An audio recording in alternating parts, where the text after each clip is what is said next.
It's been a long day. Let me just get a couple more sips of this real quick. It's been a long day, but it's been a good day. But again, I am the cure, Coco the cure that is. And today this video is about going to see Dr. Seuss, the Lorax, and an entire situation that transpired in Miss Lorax that was out of control. But I'll get to that in a second. And matter of fact, I'm gonna get to it right now because the shit was out of control. And then maybe y'all can help me and tell me if I'm overreacting or if I'm in the wrong or if I just don't know what the hell I'm talking about. But okay, so me and our oldest daughter goes to see Dr. Seuss something about the Lorax. I don't know. I just paid for it. It's a Dr. Seuss movie, whatever. She wanted to see it. We went to do it. Fine. Good and dandy. We went early. It's like 11:45. So there is like nobody in there. In total, I'd say it was about 20 people in the entire theater. So everybody was scattered out. Everybody kind of had their space or whatever. And of course, someone had to come and sit right in front of us, which was not a problem. You paid your $14.50, sweetheart, just like I paid my $14.50 plus a child's ticket. And so you have the right to sit wherever you want in this arena. Not a problem. So the movie comes on, which, by the way, if you have kids or even if you don't have kids, The Lorax is a really, really good movie. It has some really great morals, values, talking and teaching points for parents to give to their children. A lot of the things that are going on now in the world, they incorporated it to at a level where someone small could pick up on the humanity of it and what the point was that was trying to, get across. So the Lorax, excellent movie. Definitely did Dr. Seuss justice, in my opinion. I teared up a little bit a couple of times, but y'all learn I just am emotional for movies anyway like that. But anyway, be that as it may. So when we're in the movie, it's getting good. We're all into it. And out of nowhere, the gentleman in front of me, and I use that word gentleman extremely lightly. I'm being very generous with that word. There's a 2-year-old in the room, so I'm trying to keep it on 2 when I really want to be on 20. But anyway, out of nowhere, in the middle of the movie, the Lorax, I hear a scream from in front of me. Would you turn your phone off, please? Just like that. I kid you not. No exaggeration whatsoever.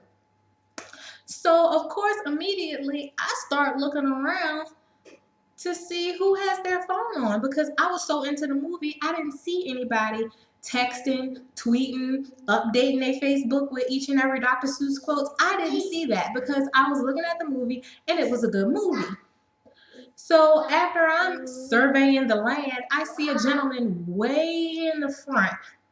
Mind you, it's him and his daughter, the only people in the entire section of people who like to sit directly in front of the movie for whatever reason, because I don't like that shit at all. But be that as it may, they paid their money just like we paid our money, and so therefore that's where they sat. So I see him, and I guess to me it just looked like he had a text.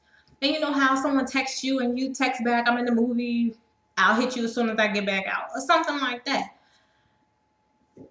Anyway, regardless of what he was texting, he could have been playing Pong on his phone for all I care. The point is, I didn't see him.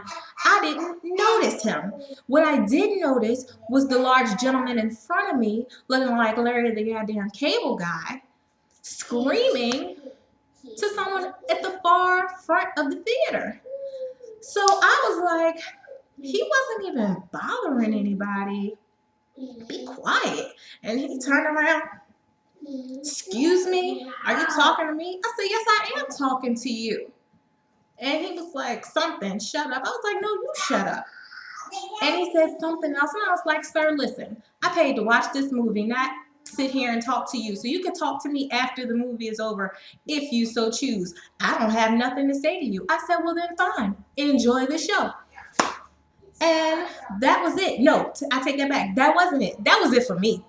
But what he decides to go and do in true douchebag form is get his ass up, go find the nearest movie attendant, wasn't even a manager. He pulled some little 15, 16-year-old kid who was probably somewhere, in the cut, chilling, waiting, clocking the time till they got on break or got off. But he goes and pulls them in. And by then, of course, the guy is not even on his phone anymore because, like I said, looked like he was just sending off a quick text. So the guy comes in, surveys the land as well, doesn't see anybody on their phone, and he leaves. So, my whole thing was this. And I apologize to my daughter after the fact because of that exchange that me and that person had. But my whole thing was this. How are you going to sit up there and try to clock somebody else's teeth for not following the rules of the movie when, first and foremost, the first rule that popped up on that screen when they went through no texting or taking calls during the movie, the first thing that popped up on that screen as an advisory was no talking. So let's just pause right there. So you, sir, in the midst of wanting to be top flight security of the damn cinema, have also broken a rule. So at this point, you're a hypocrite.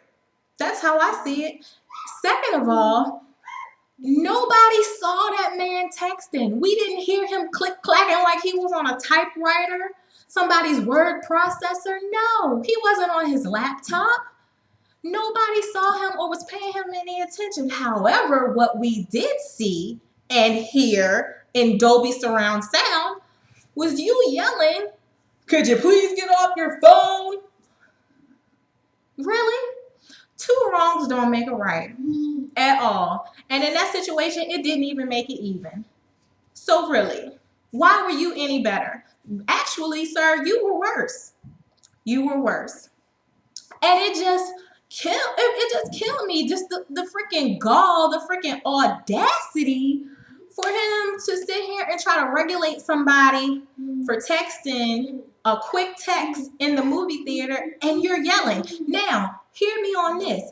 If he would have just got up quietly and went and talked to somebody in the front and said, we have patrons on their phone or whatever, that I would understand. He would have been well within his rights. But the moment that he decided to project his voice and speak for the entire theater, basically, because everybody was kind of like caught off guard, like, what in the world? It was just like this weird, what? What I'm saying? That happened. So because you took it upon yourself to be the power to the people voice of this man texting, now you look like the real that you are. His wife sitting beside him, she ain't part her lips. And that was the best thing for her, as far as I'm concerned. Then he has two little sons with him, and they're like, "Dad, chill." Or you know what I'm saying? Whatever. So, I went and I explained to my daughter when the movie was over. And, we talked about some of the talking points about the movie. And I said, I want you to understand why I spoke up. Because what did you think was more of a distraction to our enjoying the movie? Somebody texting that we had no knowledge of whatsoever?